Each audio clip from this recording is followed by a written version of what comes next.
Bonjour. Aujourd'hui, nous ferons connaissance avec Franco de Sauté, régisseur au Palais des Beaux-Arts de Charleroi. Avec lui, nous découvrirons les coulisses de ce lieu emblématique de la ville. Faisons connaissance avec cet homme de lumière et de passion. On ne vous présente plus le Palais des Beaux-Arts, une des plus grandes salles prestigieuses de Belgique. Et derrière chaque spectacle qui s'y déroule, des hommes de l'ombre œuvrent chaque semaine pour vous en mettre plein la vue. Parmi eux, Franco de Sauté, qui voue pour la lumière une véritable histoire d'amour. Alors, elle remonte à 35 ans maintenant, cette histoire. J'ai fait des études en électricité, de bâtiment, puis j'ai eu la chance de faire une année de spécialisation en électronique. On m'a dit que l'on cherchait un électricien au Palais des Beaux-Arts de Charleroi. Mais j'ai eu la chance à être engagé. Au fait, le directeur a été surpris de me voir une semaine avant la date à laquelle j'avais rendez-vous avec lui. Et il m'a demandé quand est-ce que je pouvais commencer. J'ai commencé, j'avais 18 ans. Donc je suis rentré comme technicien, électricien, où là, à l'époque, il y avait 35 techniciens sur le plateau. Donc je me suis retrouvé dans une équipe où il y avait des gens plus âgés que moi, certains qui étaient en fin de carrière, donc qui avaient commencé à la base du théâtre en 57. Et donc j'ai eu cette grande chance de travailler avec des gens plus âgés et qui avaient une expérience dans le théâtre. Et ce qui m'a permis, moi, d'avancer et d'aimer la lumière. Je suis devenu après technicien lumière, régisseur lumière, je faisais des créations. Et puis de fil en aiguille, avec les années, on acquiert de l'expérience. Et le fait est que voilà, j'en suis aujourd'hui en tant que régisseur. Mais c'est vrai que la lumière m'a accroché au départ, quoi. Et travaillant avec des éclairagistes qui, eux, faisaient des créations lumière pour certains spectacles. À l'époque, on faisait beaucoup de ballets et beaucoup d'opérettes.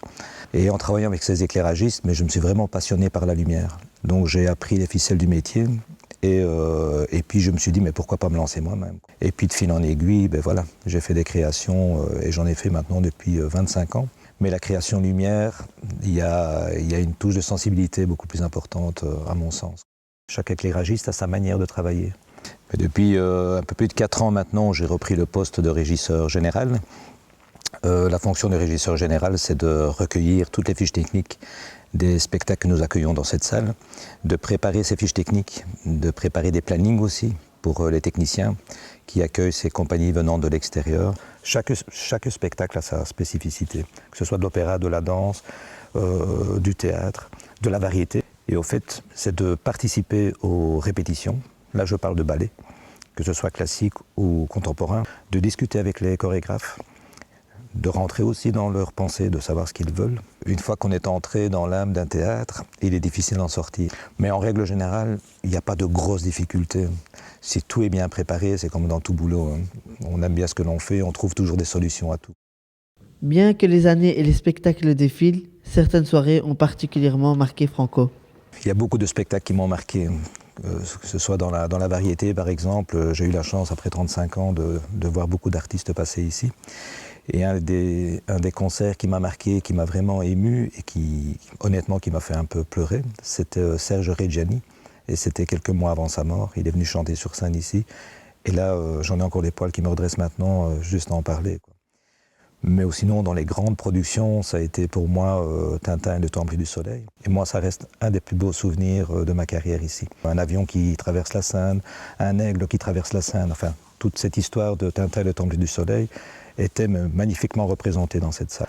Donc j'espère que le futur de cette salle sera encore là pendant 50, 60 ans. Et là, je suis persuadé. Et donc il y aura une main heureuse qui va venir nous rejoindre d'ici peu, j'espère, pour reprendre la relève de la régie générale, de la direction technique, et que cet outil continue à fonctionner tel qu'il fonctionne maintenant, avec des améliorations, quoi.